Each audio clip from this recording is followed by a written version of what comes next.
"You filthy bitch! Defending a thief! You're trash, all of you!"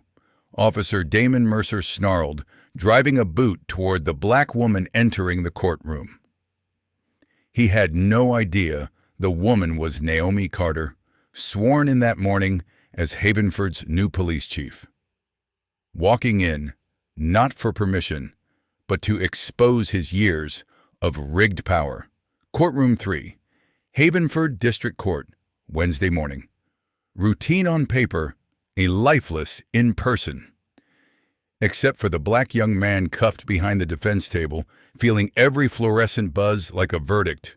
No cameras, no reporters, just scuffed benches and peeling paint. Locals whispered that once you stepped in, wearing shackles, the conclusion was written before anyone sat down. Adrian Carter, age 18. Charge, felony theft of a pricey watch. No prints, blurry footage, only a clerk's shaky ID and a 3-paragraph indictment built from suspicion.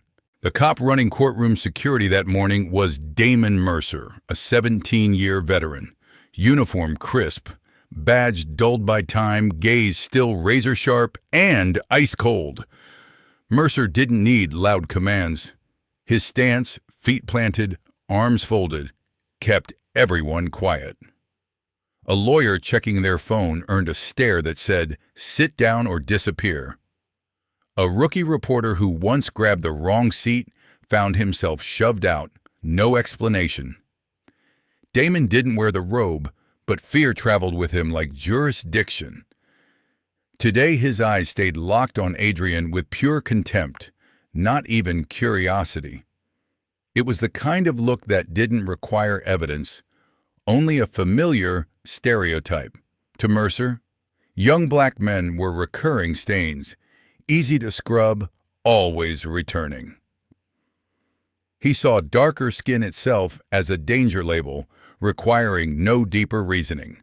The prosecutor, Leonard Hayes, heavyset with drooping eyelids, sleepwalked through the case. He'd already mentally clocked out, knowing the choreography. Accusation, embellished biography, weak defense, quick conviction. Talking about Adrian, Hayes avoided teenager or student. Instead, he called him an individual with previous behavioral concerns at school, twisting 3 tardies into a history of repeated disruptions. Details that mattered shrank, ones that didn't ballooned. Hayes mumbled into the microphone, just loud enough to formalize the narrative. No one in power cared to correct him. The defense lawyer, a middle-aged woman with frizzed hair and shaking fingers, seemed unsure why she was even there. She never introduced herself to Adrian properly. She praised his cooperation, though no one had truly questioned him. She never challenged the flimsy evidence, never attacked the clerk's story, never mentioned missing camera angles. Her closing line, "We hope the court sees this as youthful misjudgment," wasn't a defense. It was surrender disguised as advocacy, and every regular in the room recognized it. This courtroom had been rehearsed to numbness. Everyone knew their powerless role.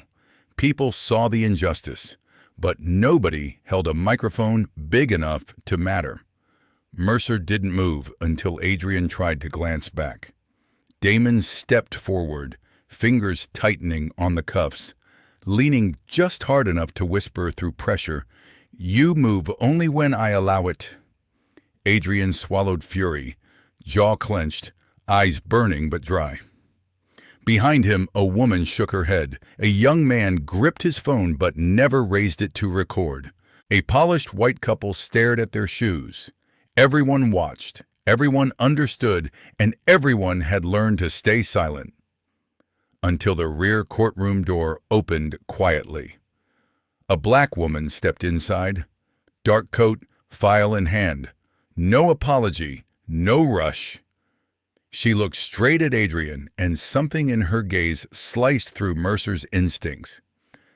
At first, she was just another black woman in a black coat, maybe 5'5", hair pinned neatly, barefaced, walking with that unsettling calm of someone who knows their destination. She entered from the side door, gripping a thick folder. No announcement, no escort, no request to approach.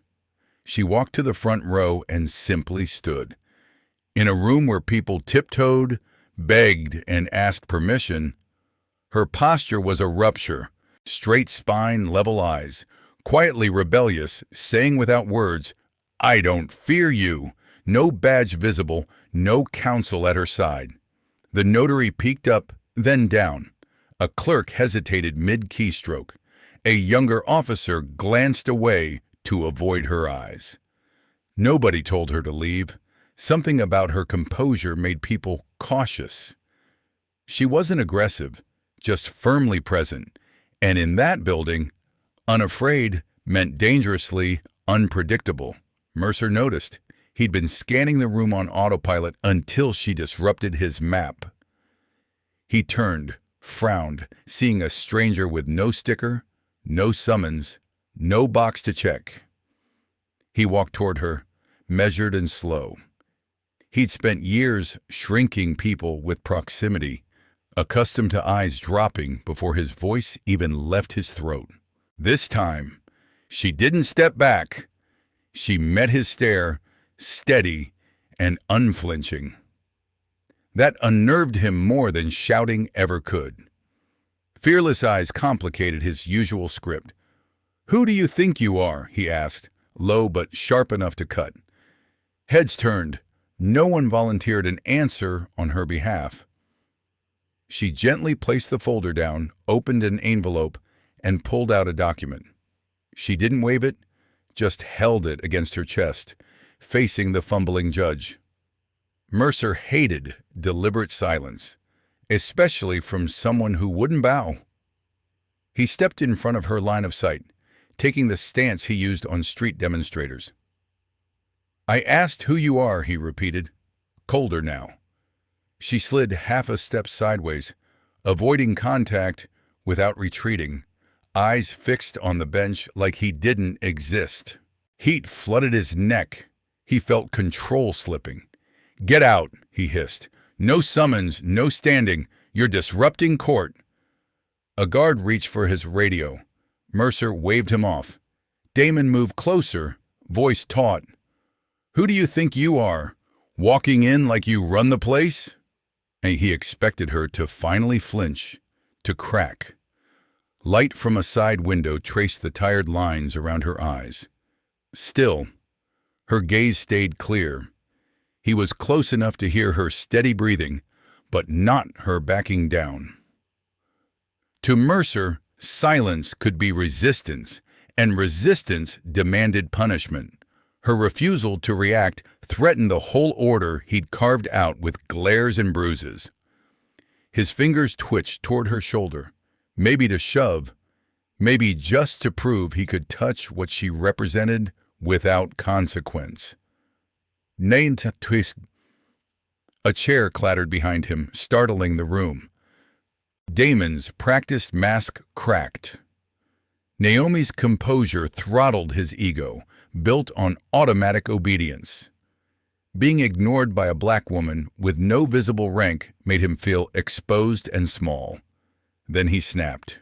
"You bitch! Coming here to defend this worthless thief! You people are society's garbage." The words tore through the courtroom like a siren in a graveyard. Gasps rippled. No one expected a senior officer to bear that venom in public. An older woman in the second row covered her mouth. A young man half raised his phone. Naomi didn't flinch. This time she spoke, voice quiet but cutting. "You're insulting someone who hasn't been convicted," she said, eyes fixed on the judge, not Damon. "And if this is still a courtroom, I have the right to demand that behavior stop." Her words sounded less like a plea than a reminder of forgotten rules. She finally turned toward Damon. "My brother, Adrian Carter, is not yet 19. No record, no chance to speak. You can't call him a thief or anyone here trash. Her tone wasn't emotional, it was precise. That made his authority wobble. Damon stepped back half a pace, unsure how to respond to resistance that sounded like law, not outrage. The young guard looked to the bench, waiting for orders that never came. A clerk shuffled papers for cover. Someone whispered, "What is happening?" But no answer followed. Mercer's fortress was cracking. Instead of retreating, he clung to the only strategy power had taught him. Crush the challenge. His fists clenched, loosened, clenched again. Veins throbbed in his neck. Naomi felt the shift, pressing her toe lightly against the boulder, bracing. Mercer was about to issue a command with his body, not his badge. The stenographer's fingers hesitated, sweat dampening his collar. The prosecutor peeked over folded hands, watching Damon like a live grenade. The gallery braced for whatever came next. To Mercer, raising his voice should have restored fear. But Naomi didn't tremble. She stood grounded, speaking in the language of rights he'd long weaponized for himself. In her eyes, he wasn't a guardian of justice anymore, but someone justice had finally approached. That terrified him more than any shout or lawsuit. The judge tapped the gavel weakly. "Order!" he croaked, sounding like a man begging the storm to calm. No one truly obeyed. All attention clung to Damon's trembling shoulders. The sounds around Mercer dimmed. No rustling paper, no typing, just his heartbeat roaring. This wasn't professionalism anymore. It was a naked rage over lost dominance. Naomi stayed still, hands open, one foot anchored. She looked like someone who knew a hit was coming, but had already decided not to surrender her dignity to it. Then Damon twisted his hip and kicked hard, without warning, not defending himself, not stopping a weapon, just a furious blow from a man cornered by the truth. His boot slammed into Naomi's upper chest and shoulder. She crashed backward into the front bench, papers exploding from her folder like gray birds under harsh white light. A gasp, a toppled chair, a muffled cry, and then a suffocating silence. The system had just bared its teeth in the very room built to restrain them. Mercer had done this movement hundreds of times in hallways and alleys with no cameras. He called it order. Today, he did it in front of a judge, and God, in his mind, it wasn't violence, it was discipline. Naomi wasn't a woman or citizen to him, just a loud black problem barging where she didn't belong. He expected fear, tears, scrambling hands. He imagined the usual hush returning, the room accepting that he was still the law, his kick another unrecorded warning. Instead, people looked at him differently, less frightened, more disgusted. A chair scraped softly as someone shifted away. Damon felt his grip on the atmosphere, slipping. Naomi didn't plead. She didn't scream. She crawled up, collecting each scattered page with careful hands, breathing ragged but controlled, refusing to shrink in front of him. He dropped many people. They always stayed down emotionally, even if they stood up physically. Naomi, bruised but steady, rattled him because his favorite weapon had failed. The security guard at the door froze, fingers on his radio, unsure which protocol covered this. Hayes leaned forward, hand over his mouth, eyes wide, saying nothing. The judge's fingers trembled on the gavel.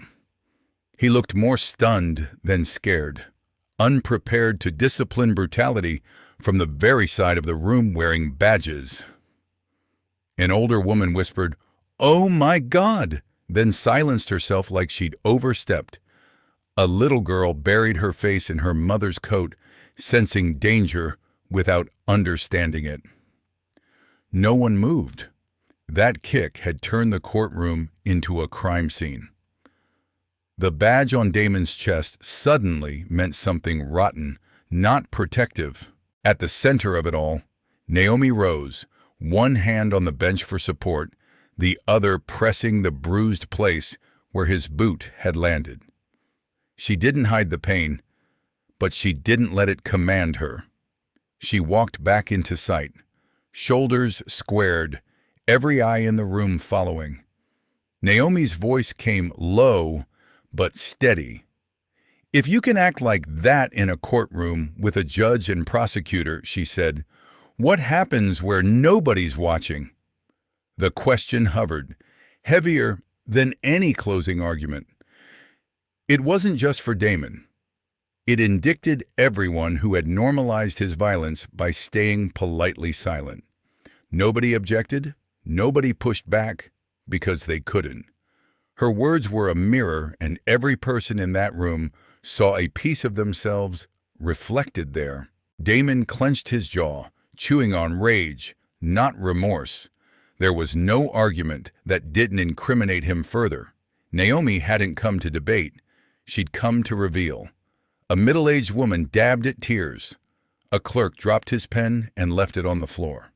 The judge finally looked at Damon with visible anger, not weary indulgence. Naomi bent to gather the last pages, a thin sheet folded in thirds, stamped red with fresh ink, glinted under the overhead light as she picked it up. She held it against her chest, facing the bench. "My name is Naomi Carter, newly appointed Chief of Police for Havenford. This morning's appointment is already filed with the mayor. The document here is an emergency certified copy," she continued. "And yes, I have full authority to immediately suspend any officer who publicly abuses their power." Silence thickened. A pen dropped somewhere, metal ringing like a tiny bell. A security guard glanced at his partner, silently acknowledging that the command structure had changed. Nobody in the room looked at Damon with the old reflexive deference. His presence no longer equaled order. It felt like liability, a live wire in a crowded hallway. Someone whispered, "That's really her," as if confirming a rumor. But explanations no longer mattered. Naomi's presence had already rewritten the story of this trial. Damon stared at the paper like it was a weapon he'd never trained for. His lips moved without sound. He searched the room for allies and found only turned faces. He stood there, badge still pinned but authority evaporating.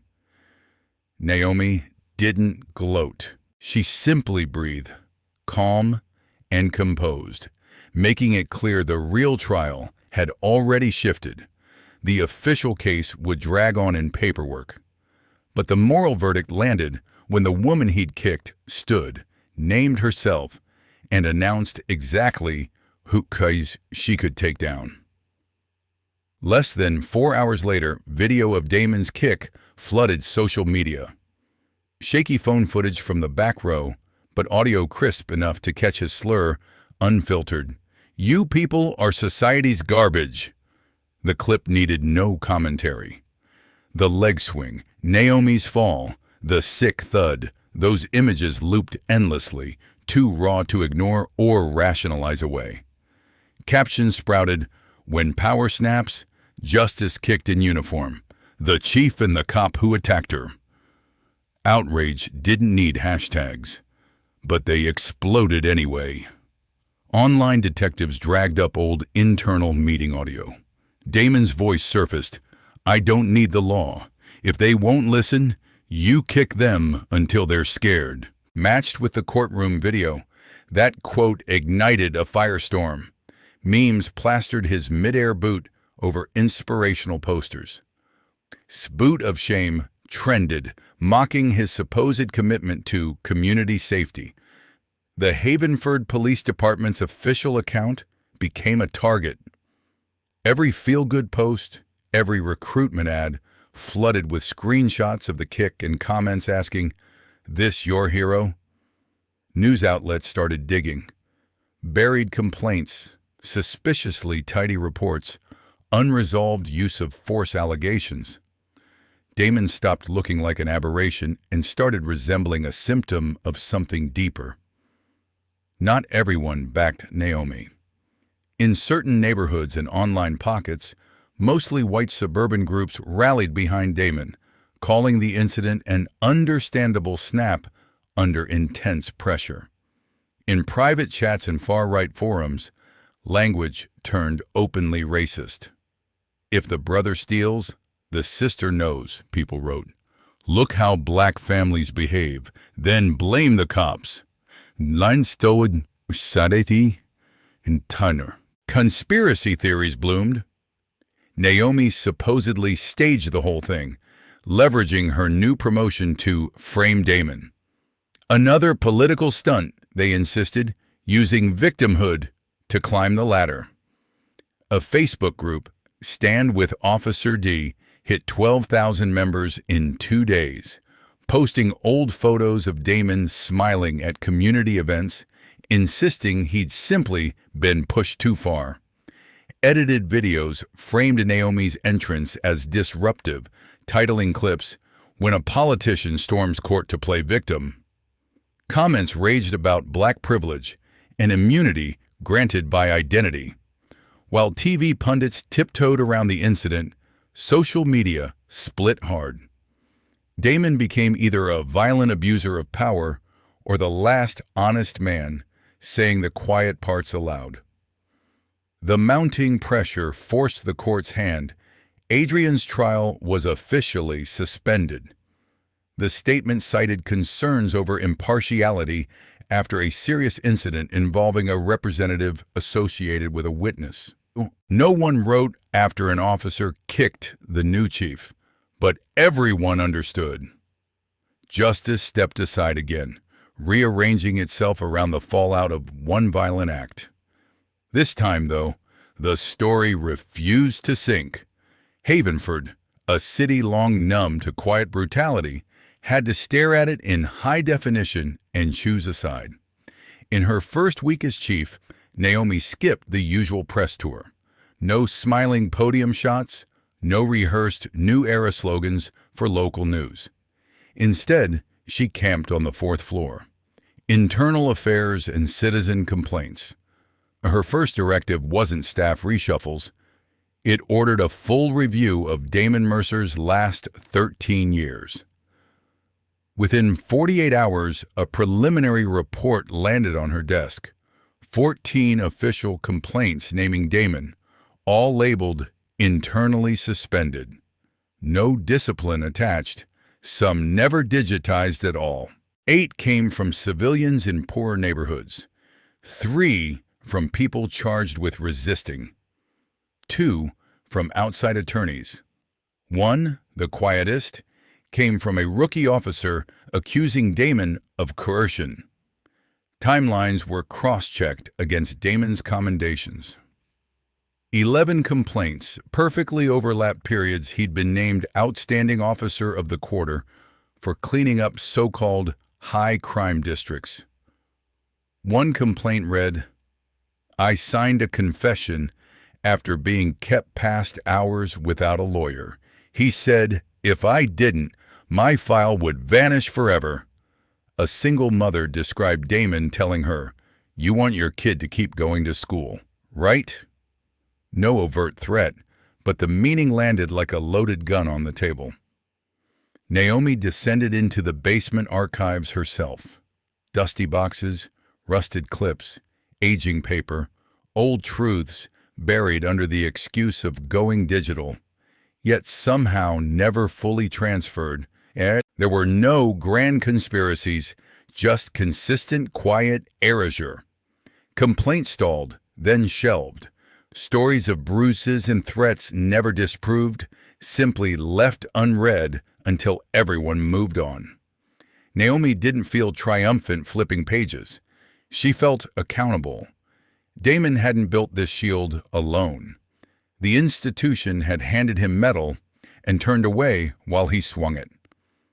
Then came a detail from someone not listed in any system. 17-year-old Kevin Salazar, who attended the same school as Adrian, but barely knew him.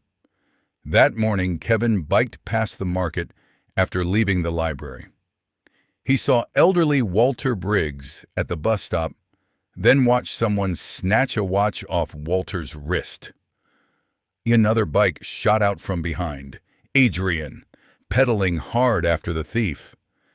Minutes later, Kevin saw Adrian return, breathless, placing the watch back into Walter's shaking hand. When officers arrived, they clocked only a sweating black teenager in a gray shirt near a scared old man and an expensive watch. Cuffs snapped on like reflex. Kevin said nothing. He trusted adults to handle things, pretended the scene would sort itself out. The memory replayed silently until he saw the clip of Naomi being kicked. Learning she was Adrian's sister, he finally asked his homeroom teacher, "If I saw something important and nobody asked, can I still tell someone now?" Naomi met Kevin in a small school break room. No cameras, no uniforms. He described everything: the thief's hoodie, neck scar, height, and Adrian's chase down the block. Kevin remembered a produce shop run by a Chinese family, known for keeping their security cameras on because of repeated petty thefts near the bus stop. Naomi took notes quietly. "You didn't just help my brother," she told him. "You gave the law a chance to behave like law for once." She immediately opened a new report. Her team scrambled to collect footage around the bus stop and escape route, racing a 7-day auto-delete window already passed. By luck and stubborn persistence, the shop owner had saved a clip, just in case, noticing someone being chased. Blurry, but clear enough to show what the arrest report omitted. The video showed a shorter black man in a dark hoodie with a tattoo behind his left ear grabbing something from Walter, then fleeing. Seconds later, Adrian appeared, chasing on his bike, returning with the watch in hand before the scene froze on the moment officers arrived. No theft, just intervention. For years, Damon had been a symbol of stability in Havenford, not because he inspired trust, but because fear masquerading as order felt like safety to people far away. He wasn't brilliant or strategic, but he acted without hesitation. The system loved that more than it loved nuance or truth. Speed over scrutiny. Reports with his name were short. Suspect identified at scene. Appropriate force applied. No significant civilian harm. Boxes checked. Performance metrics satisfied. Questions discouraged. Complaints appeared when praise did. They were tucked away under labels like resolved internally, with no external review. Damon's persistence in rough tactics was sold as courage in difficult neighborhoods. He shook hands with 3 mayors, starred in a local documentary, Inside the Badge, boasting about neutralizing threats quickly. He believed every word of his own mouth. The stolen watch call felt routine. Damon arrived in under 2 minutes, saw Walter trembling, and Adrian holding the watch. That was all the confirmation he thought he needed. No questions for witnesses. No search for the fleeing rider. Adrian's protest never registered. Damon twisted his wrist, shoved him down, and wrote the report before backup arrived. By nightfall, Damon's supervisor texted, "Nice work." By morning, his name circulated for another commendation. Adrian wasn't a person. He was a shiny line item. At first, Naomi Carter was just another name to Damon, a new face in a long parade of complainers, activists, and grieving relatives he'd outlasted.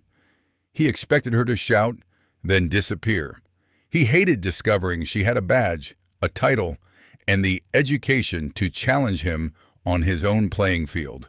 When he learned she was Adrian's sister, his blood felt like it reversed course. Not from fear, but from pure resentment at coincidence refusing to stay convenient. To him, she hadn't earned a voice the way he imagined he had, through calloused hands and late-night patrols. Her authority felt like theft, not appointment. Her refusal to bow or rage broke his unwritten rules about who speaks and who stays quiet. Yelling should have restored his hierarchy. Instead, she used the law against him. In the days after, Damon didn't sleep through the night. His name was everywhere. Old interviews and quotes recirculated as punchlines, his swagger replayed as evidence. At the station, greetings cooled. People still stepped aside in hallways, but not out of respect, out of tension, measuring whether standing near him was worth the risk. He feared not termination, but the loss of atmosphere. Those heavy silences that once followed him, the instant compliance that had defined his sense of self. Naomi never threatened revenge directly. She simply asked questions that had no safe answers for him. For a man unused to being questioned, that was the deepest cut. On the day of Adrian's new hearing, the courtroom packed early. Reporters, law students, and neighbors from streets that knew Damon's name too well, all crammed into wooden seats. Adrian, now in a plain white shirt instead of county jumpsuit, stepped onto the stand. His hands shook, but his eyes stopped dropping at every authority figure. For the first time, he could tell the story without interruption. Naomi stood in the back, in the so-called neutral zone, commanding the room by just existing. The vegetable shop footage played. The hoodie-clad thief with the neck tattoo snatched the watch and ran. Adrian followed, then returned to Walter with the stolen item. The image was grainy but undeniable. Walter confirmed it was Adrian who'd come back sweating, apologizing for not catching the thief, not the one who robbed him. Then Kevin testified, voice shaking but clear. He admitted he'd stayed silent before, assuming adults would figure it out, ashamed he'd waited for social media to move him. Everyone knew the department rep submitting the video was only there because Naomi had hunted it down. Without her, those seconds of truth would have vanished like so many others. Adrian's name was finally spoken without extra labels. No suspect with behavioral history, just Adrian Carter, the young man who chased a thief instead of being one. He stepped down no longer under a criminal shadow, but as someone reclaiming a place in a society that had nearly decided he didn't belong. Naomi's nod to him was small, almost imperceptible. For her, clearing his name wasn't victory. It was the baseline of what should have happened from the beginning. Leaving the building, she sensed something shift. Not sound, attention. Down a third-floor hallway near a stairwell window, Damon stood watching her walk away. He didn't shout or disrupt, just stared, jaw tight, like a man watching his fortress crumble and already sketching blueprints for a new one in the ruins. "You think you've won?" he murmured, barely audible to the colleague beside him. "You're wrong. The war's just starting." It wasn't a threat exactly, more a promise to himself. He didn't know that somewhere across town, in a small worn-down house, a woman named Lorraine Walker was remembering a complaint she'd filed about him a decade ago, and how the system's silence had answered her better than any letter. He switched schools, grew distant, shut down, dropped basketball, the game he once lived for. Not bitter, just trained himself in one rule: never react. Naomi didn't jot anything down. She just watched Lorraine Walker's hands shake. Hands that once carried complaint forms, later folded away because rent, food, and late shifts came first. Back at headquarters, Naomi asked archives to resurrect the missing 2013 file. A gray-haired tech produced an old hard drive labeled Walker L. Unofficial complaint. Buried inside, she found the original scan, Jared's wrists ringed with cuff bruises, and a handwritten note from Coach Rivera, his PE teacher, attesting to a calm behavior. The note read, "I watched Jared taken away without any aggression." That letter never entered official records. Damon's same-day report had already framed the story instead. Subject displayed disruptive behavior, refused commands. His narrative began. The system trusted his signature over the mother's plea, the boy's bruises, the teacher's quiet testimony, because he'd written first. Naomi leaned back from the desk, sitting very still. Then she changed the file status. Reopened for internal review. Potential historical misconduct. Request for corroboration. The screen flickered in acknowledgement. She knew no one would be cuffed tonight because of this. But for the first time in 12 years, Lorraine Walker appeared without the phrase, insufficient evidence. To Naomi, every ignored complaint was a stolen narrative. Each stolen narrative raised kids who stopped believing justice existed because it had once looked away from them. If she could drag those stories back under the lights, maybe faith hadn't died. Maybe it had just been waiting for someone stubborn enough to speak the names. Once Naomi started opening sealed cases publicly, anonymous envelopes trickled in. First one, then 3, then 5. No return addresses, just printed warnings in clipped, icy phrases. You're poking at what was meant to stay buried. Guard your career if you want to live. Guard the truth if you're ready to disappear. One envelope held only a photograph, her apartment window, shot from across the street at night, curtains open. No caption needed. The message was simple. We're watching. No need for signatures. Damon didn't have to leave fingerprints. The residue of those who'd prospered under him had started leaking in whispers, threats, and shadowy glances. Rumors spread that she was leveraging the chief's title for political ambition. Anonymous emails accused her of sleeping with a prosecutor she'd barely spoken to outside court. On a closed law enforcement forum, a post went viral, falsely claiming Naomi once abstained in a neighborhood budget vote, costing officers raises. No proof, just enough to sour trust. Whispers didn't need verification. Doubt was more potent than any direct blow. That night, the eve of her preliminary report's release, Naomi worked alone in her lit office. Blinds open, lights bright, no attempt to hide. If someone stared from the street, she wanted them to see exactly one thing. She was still at her desk. Her workspace looked like a front line.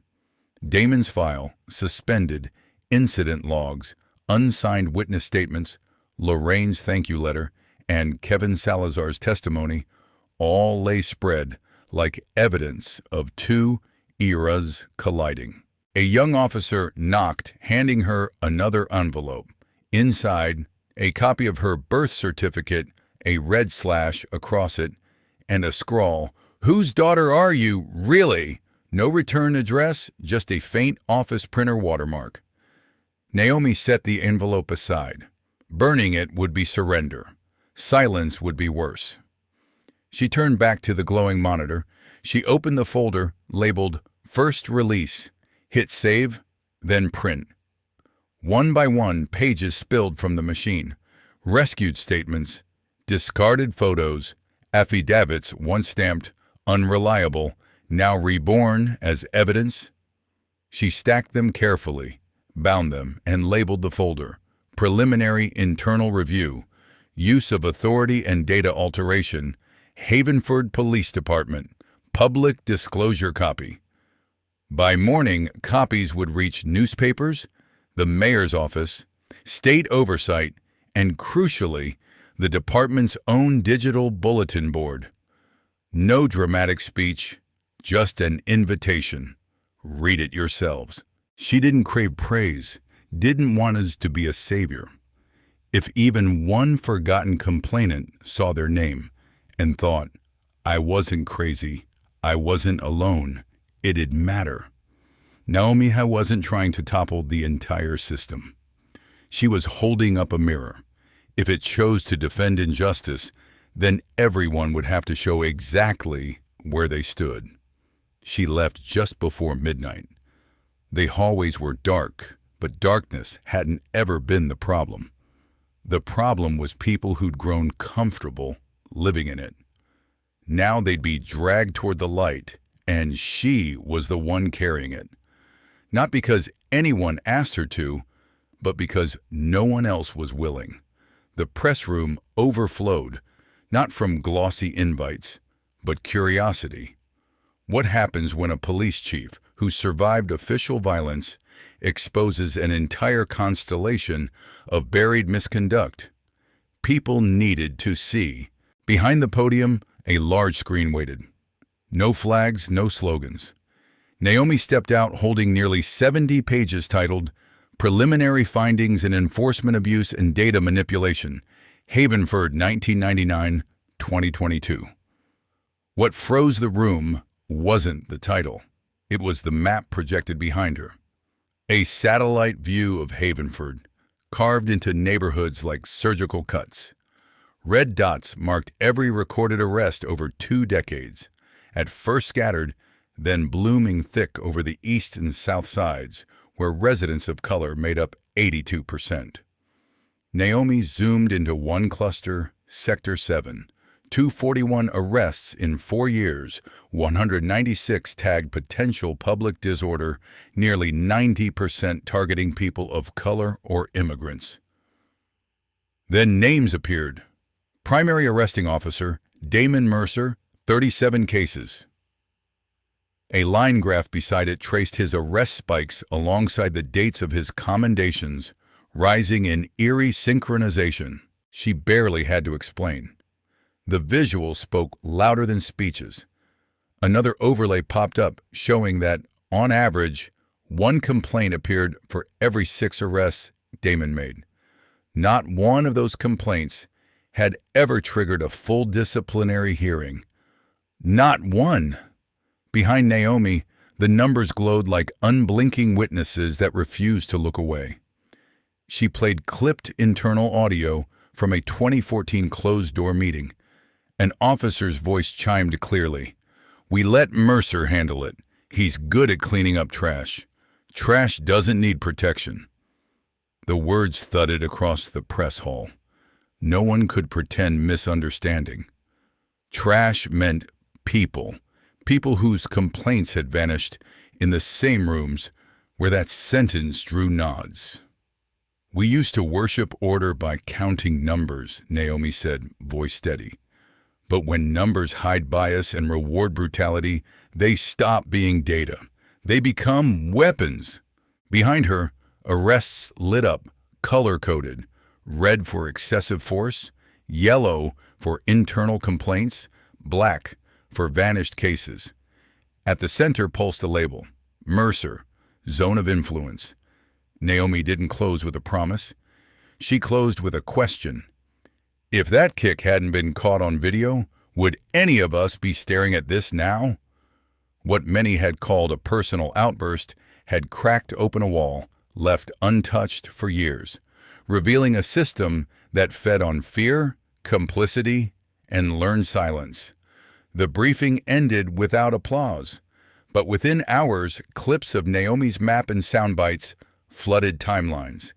People weren't just sharing her name, they were sharing her evidence. Some still branded her a traitor to the badge. Yet thousands more, wrongfully arrested, beaten off camera, ghosted by complaint hotlines, saw someone finally pronouncing what they'd lived through. As Naomi stepped away from the podium, Havenford felt poised on a knife's edge between old habits and something new. But the system hadn't played its last card. Less than half a day later, editors at 7 regional outlets received odd emails. No lawsuits, no threats, just politely repeated advice about removing unverified, potentially destabilizing content. Local stations got phone calls, not from Naomi's department or City Hall, but from the State Internal Affairs Liaison Office, an entity sitting well above her jurisdiction. They avoided direct commands. Instead, they spoke fluent executive. Avoid confusion in multi-ethnic communities. Wait for official findings. Resist turning one officer into an exaggerated symbol of wrongdoing. It sounded reasonable on paper. Underneath, the message was clear. Slow this down, dull the edges. Don't let the story harden into a shared memory. By morning, posts citing Naomi's briefing quietly vanished. Some were flagged as unverified, others removed for breaching community guidelines. No one could pinpoint who'd pulled the trigger. When Havenford PD's communications staff pushed for reinstatement, platforms replied vaguely. No direct orders, no signed directives, just a trail of missing content and circular answers. Then an internal state email leaked, from a deputy director in the state security office to regional press coordinators. Pause all disclosures referencing Damon Mercer until investigation fully concludes. Allowing media to define perception first risks a dangerous precedent, the email read. The phrase chilled Naomi. It confirmed what she'd long suspected. Damon had never been alone. He'd been groomed, boosted, and shielded because he delivered something valuable. Names surfaced, people the public never saw, but whose signatures appeared whenever Damon's numbers looked particularly impressive. A former Academy legal director who'd mentored him and greenlit his fast-track promotion. A federal inspector who rubber-stamped 47 of his arrests in 6 months without checking complaint backlogs.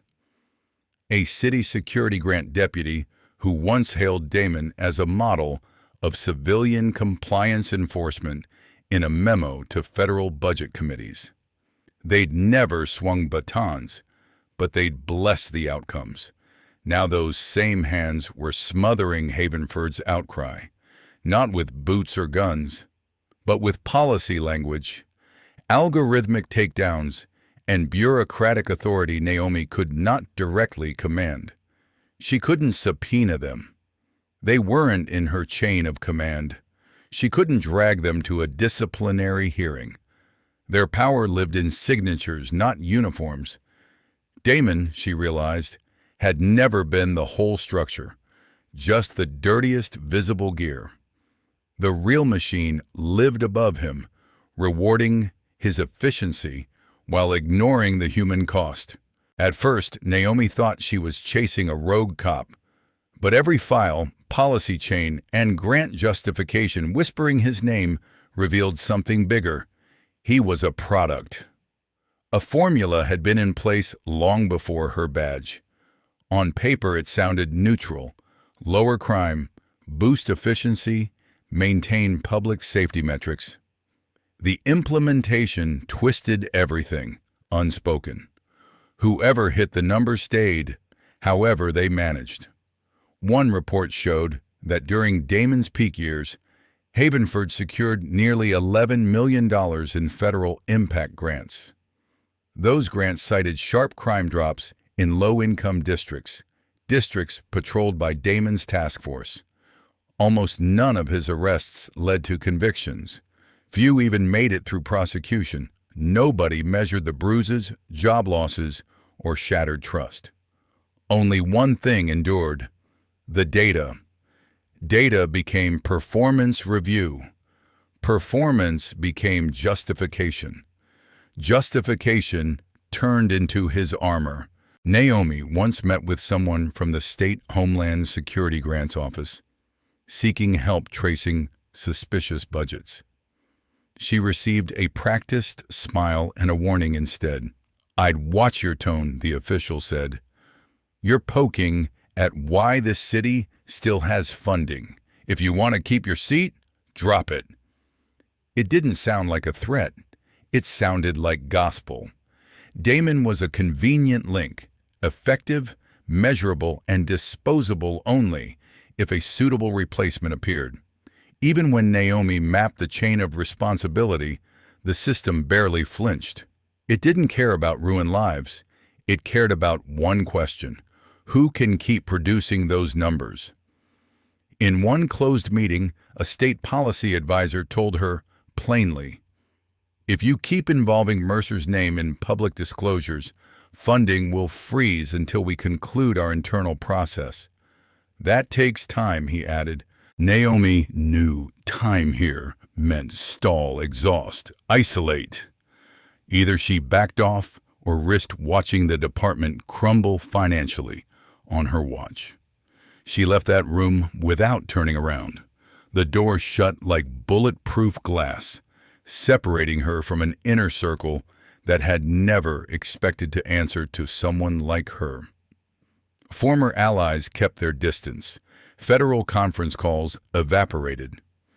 Big-name newspapers shifted tone, complimenting her bravery while insisting her findings required more rigorous external confirmation.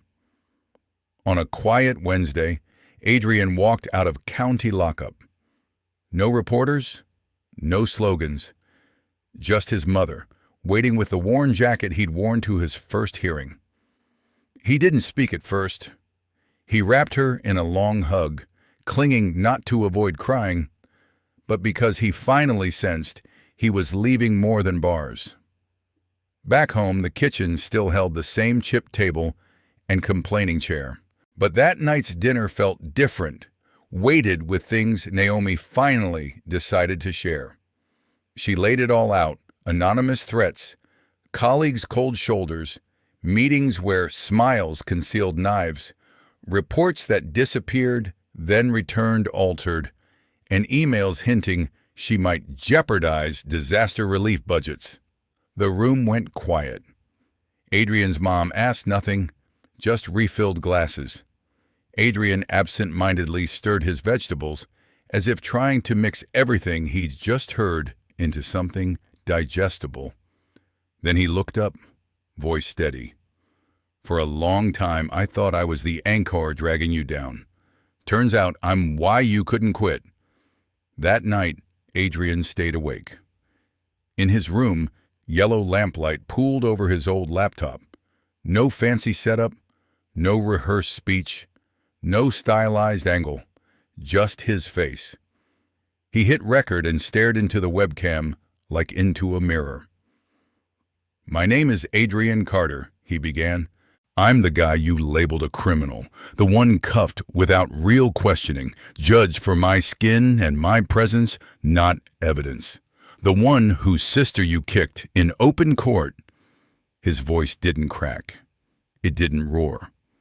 Something about its calmness forced viewers to lean closer, as if he were telling them something they already knew but avoided. He recounted Damon's grip, the courtroom silence, Naomi's fall, the months branded suspect.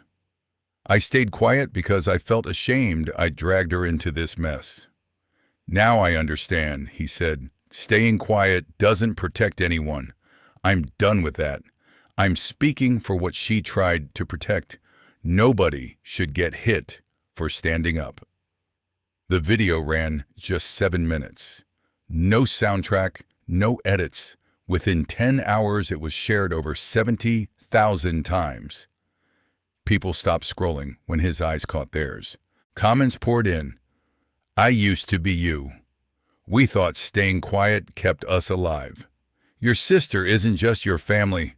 She's what so many of us needed." Adrian didn't become a celebrity. He became a reminder that silence has an expiration date, and sometimes it ends at a dinner table with one small declaration: "I'm done hiding." His video spread faster than any chart Naomi had unveiled. No infographics, no heat maps, just a young man's story, once buried under someone else's paperwork. He spoke plainly. If the guy who kicked my sister isn't behind bars, what message are you sending to every future officer putting on a uniform? What sounded like anger landed like a closing argument. Law students dissected it. Influencers quoted it. Screenshots landed in inboxes of the DA, mayor, and state inspector general. For the first time, pressure didn't flow from statistics. It poured from ordinary people who'd long assumed their voices would evaporate before reaching anyone's desk. Media couldn't sidestep it. This wasn't just an assault on a chief. It was a citizen once denied a voice, forcing the court to finally hear him. Within 72 hours, the DA's office phones rang nonstop. City councilors, PTA groups, neighborhood associations, all asking the same question: he's still free? Why? A coalition of black veterans released an open letter. If government won't protect someone kicked in court, don't expect the public to trust its idea of justice. Nay Mawan, the push didn't come from seasoned activists, but from nurses, warehouse workers, bus drivers, people who'd once avoided Damon's eyes and now refused to look away. By day 3, the DA issued a statement. Officer Damon Mercer would be taken into custody pending investigation into aggravated assault, abuse of authority, and unlawful use of force. No more vague wording. Damon's name finally appeared not as a model officer, but as alleged perpetrator. A scanned detention order circulated online, proof many believed they'd never see. When officers arrived at his quiet suburb, there were no neighbors waving goodbye.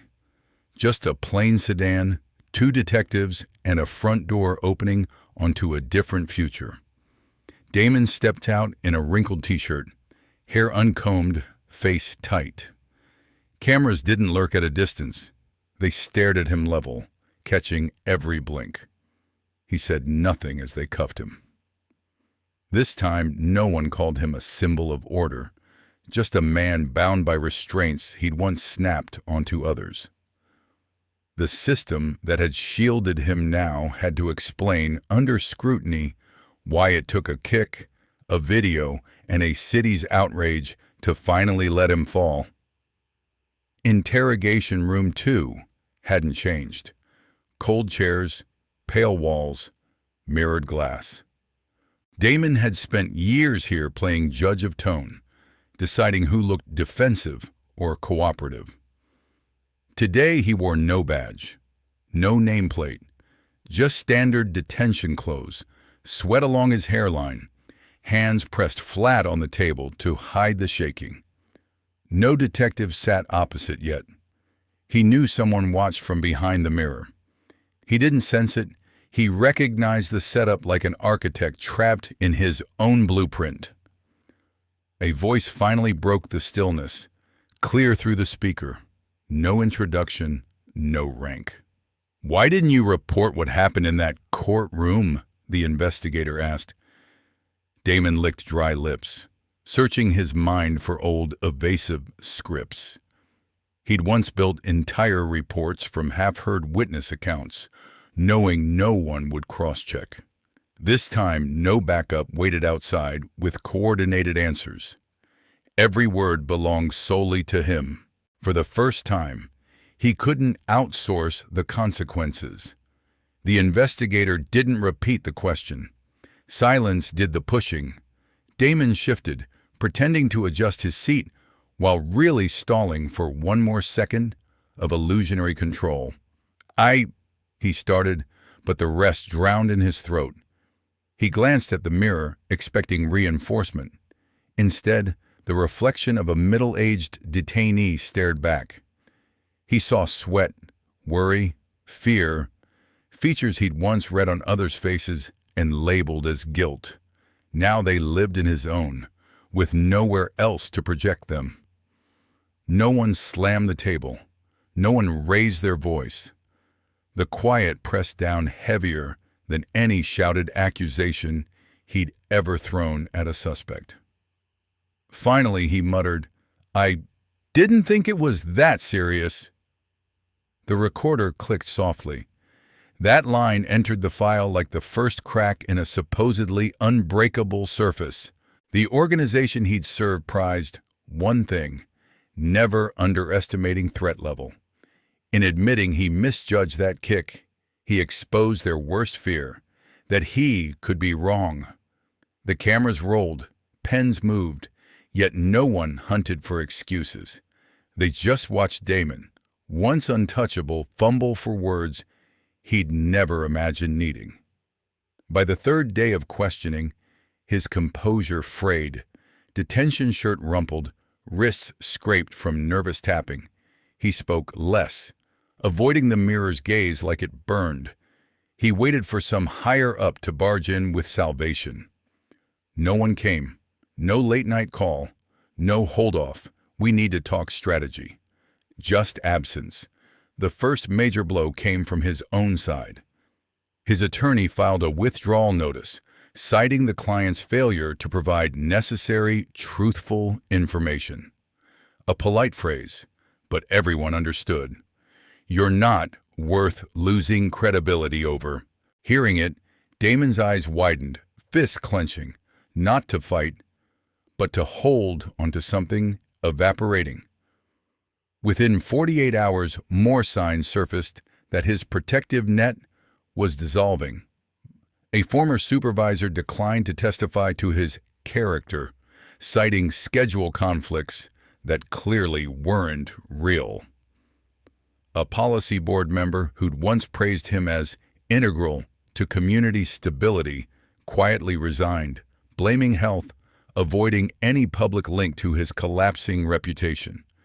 The state civil security director, prominent at his 2017 medal ceremony, offered 3 words to reporters: no further comment.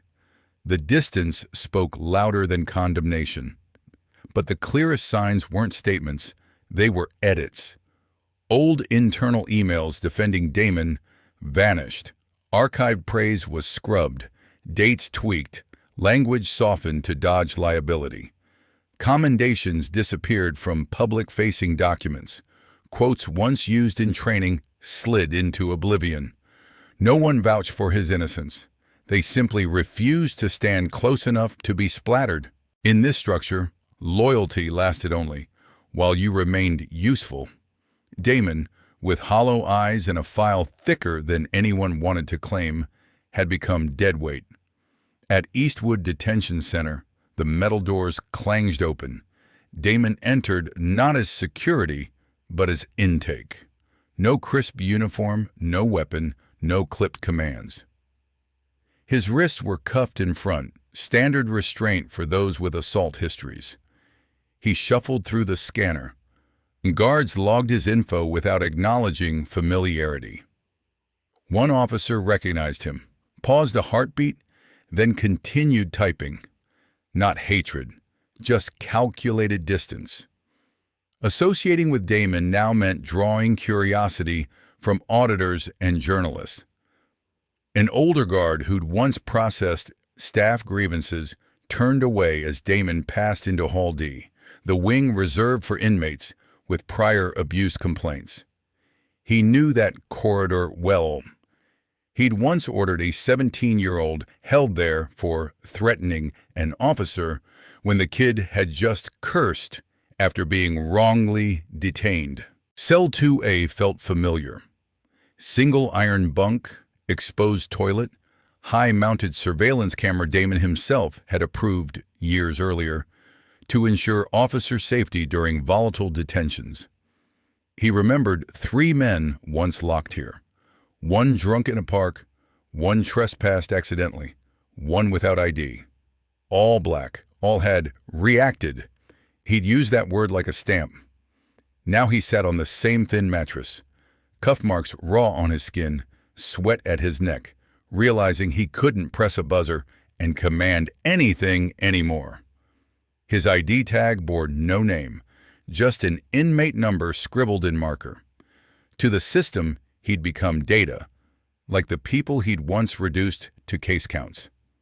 A guard handed him a plastic tray, cold bread, canned beans, paper cup of water. At the common table, nobody shifted to accommodate him. No taunts, no greetings, just absence of fear. For the first time in his adult life, he occupied a space where his presence didn't bend the room. He barely slept. Not from the overhead light or guards' footsteps, but from the eyes across the block, staring, not with terror, but with a heavy, quiet satisfaction. During morning cleaning duty, Damon pushed a mop past a row of cells. A stocky black man leaned on the bars, voice gravelly. "Remember 88 King Street, Mercer?" Damon froze half a second. He didn't need details. He knew. He hadn't remembered the man's name then. The man had never forgotten Damon's elbow. No record, no video required. Old kicks, threats, forced confessions, all archived in living memory. The faces he'd never really looked at now stared back uncompromisingly. Nobody laid a hand on him, but nobody shielded him either. To staff, he was high risk, not to others, but to the institution's reputation if anyone retaliated. So he ate alone, exercised alone, existing as a kind of ghost in the middle of a triangle formed by resentment, contempt, and long-delayed reckoning. A younger inmate whispered, "That's Mercer." Thought he'd be bigger, then softer. "He shakes just like we did." Damon heard it. It lodged under his skin. Without fear, the empire he'd built collapsed. Every barked order, every staged photo, every stern hallway stare had always depended on people shrinking. Now no one did. Outside, many assumed the story ended with Damon's arrest. Naomi knew a single name on a warrant didn't erase the culture that had allowed him to flourish. She began where most injustice had been buried, the civil complaint stamped insufficient grounds. She requested 15 years of records, focusing on those dismissed without substantial investigation. Over 1,200 files landed on her desk. Most came from people of color, unhoused residents, teenagers, undocumented workers, the voices easiest to ignore when resources ran thin. Some complaints were 3 lines long, others failed over technicalities like missing signatures. Naomi didn't see clerical errors. She saw selective listening polished into bureaucratic habit. Instead of tossing them to the same old channels, she created an independent review team of non-uniformed members, public defenders, a data professor, a community organizer, and one particular survivor. Cole, the man whose teeth Damon had broken and then charged with resisting, sat at the table. Naomi's first offer wasn't an apology, it was access to his file. "You don't need my forgiveness," she told him. "You need to see what they wrote when they thought you'd never get to read it." They called the effort Review at the Root. No reform slogans, no glossy logo. Just a simple mission: reopen every door where silence used to be the final answer. From there, both Naomi and Damon stepped into uncharted territory, one rebuilding a system from exposed fractures, the other confronting himself without armor, because justice finally meant facing the person in the mirror. Silence has a cost we can no longer afford. If you are in your 60s, 70s, or beyond, you have seen enough of life to know that silence can be both a shield and a prison. Many of you remember when speaking up could cost you your job, your reputation, or even your safety. So people learned to keep their heads down, to look away, to say, "It's not my business." The story of Naomi Carter and her brother Adrian shows exactly what that kind of silence allows to grow. A veteran officer like Damon Mercer did not become bold overnight. He became bold because year after year, people saw what he did and decided it was safer to stay quiet. Judges looked away. Supervisors smoothed over complaints. Neighbors said, "That's just how it is around here." By the time Damon kicked Naomi in open court, he had already practiced that same cruelty in hallways, alleys, and back seats where no one dared speak. Older Americans know that this pattern is not new. Some of you watched the footage from Birmingham in the 1960s. Police dogs and fire hoses turned on peaceful marchers and thought, how could they do that? But just as important is another question. How many people saw the early warnings and said nothing? In Havenford, the early warnings were there. Complaints filed and quietly buried. A teenager like Jared Walker, who came home with bruised wrists and a look in his eyes that said, "I will never trust them again." A mother who filled out a form, only to be told the matter was handled internally. Silence did not keep anyone safe. It taught men like Damon that they could act without consequence. For those of us in our later years, this story asks a hard question. Where have we chosen comfort instead of courage? We may not be able to march like we once did, but our voices still matter. A phone call, a letter to a council member, a question asked in a church meeting, a refusal to laugh at a cruel joke. These are not small acts. They are the beginning of breaking the habit of silence. Naomi walked into that courtroom refusing to bow, but the truth is, she should not have been alone. Every older American who remembers what unchecked power can do has a role to play in saying, "No more." Power is a system, not just a bad man. Beni ainitiden taidend. As we grow older, we learn that life is rarely as simple as good guys and bad guys. The story of Damon is not just the story of one cruel officer. It is the story of a system that rewarded him for the harm he caused. Older folks understand systems very well. You have watched factories close, pensions shrink, and hospital rules grow more complicated. You know that decisions made in distant offices can shape the lives of ordinary families. In Havenford, the system around Damon did more than ignore him. It praised him. While mothers cried over bruised sons and frightened daughters, someone in a suit was pinning medals to his chest and calling him outstanding. Grants flowed into the city because his arrest numbers looked impressive on paper. Policymakers saw fewer reported crimes and called it success, never asking what it cost. The data that should have protected the public became a shield for abuse. Complaints disappeared in filing cabinets. Supervisors signed off without reading. State officials quietly suggested that Naomi watch her tone if she wanted to keep funding. Many of you have seen this movie before.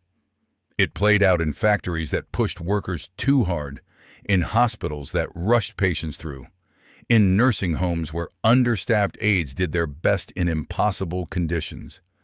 Someone up top was counting numbers, not people. For older Americans, this lesson cuts deep.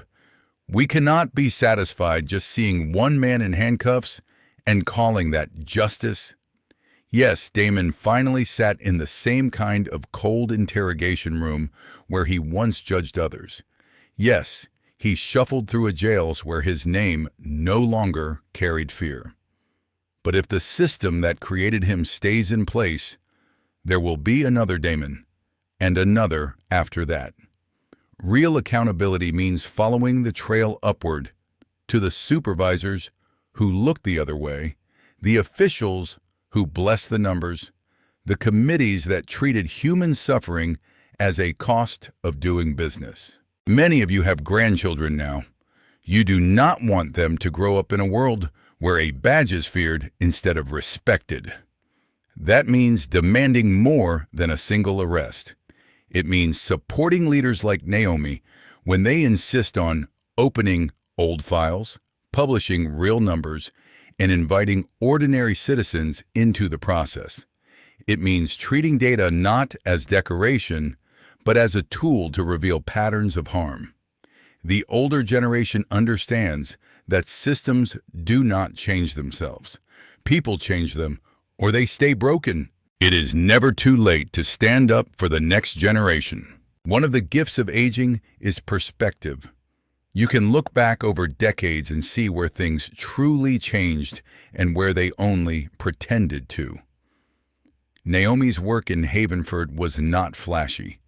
Instead, there were long nights in a dusty basement, pulling old files from boxes. There were difficult meetings where she invited people who had been hurt by the system to sit at the same table as those who helped run it. There were young men like Adrian who went from hanging his head in handcuffs to looking straight into a camera and saying, "I'm done hiding." If you are over 65, you know that real change takes time and repetition. You have watched loved ones fight addictions, rebuild marriages, or slowly heal from grief. Nothing important changes in a day. What makes Naomi's story hopeful is not that she fixed everything, it is that she refused to stop at the first victory. Clearing Adrian's name mattered deeply, but she did not stop there. She reopened Jared's forgotten file. She pulled complaint after complaint out of the shadows. She created Review at the Root, bringing in elders from the community, legal minds, and survivors themselves. This is where older Americans have a powerful role.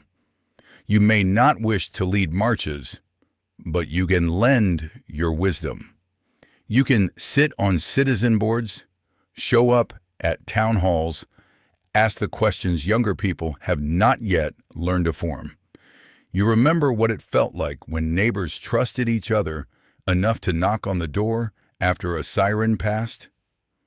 You remember when church basements and community centers were places where problems were discussed honestly, not ignored.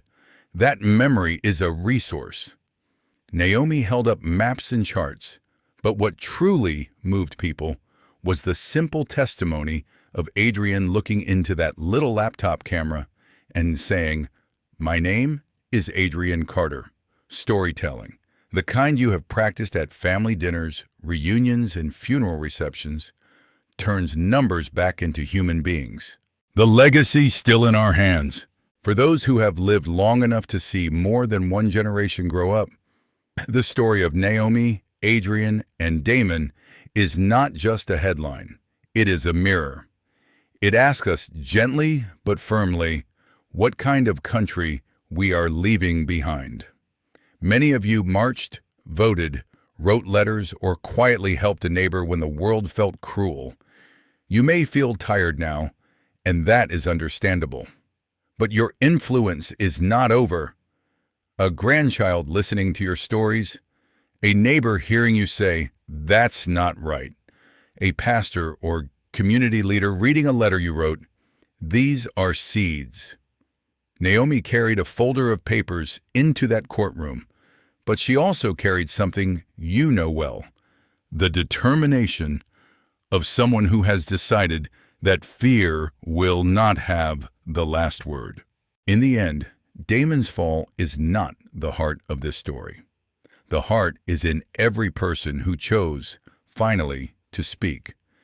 The teenager who came forward as a witness, the mother who trusted Naomi with old pain, the citizens who watched a young man's video and said, "Enough!"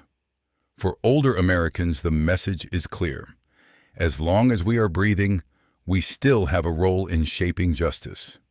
We may walk more slowly now, but our voices, our memories, and our courage can help ensure that the next generation inherits something better than what we received. The pen has not left your hand. The story of this country is still being written, line by line, by people like you who decide that silence has gone on long enough. Friends, after walking with Naomi and Adrienne through this hard story, I'd really like to hear from you. Do you believe ordinary people, especially those of us over 65, still have the power to push our towns toward real justice? Or has the system grown too big and cold to change? Have you ever stayed silent about something you wish you'd spoken up about? Or finally raised your voice and seen a difference? Share your experience in the comments. Tap like if this spoke to you, and please subscribe so you won't miss the next story and lesson we share together.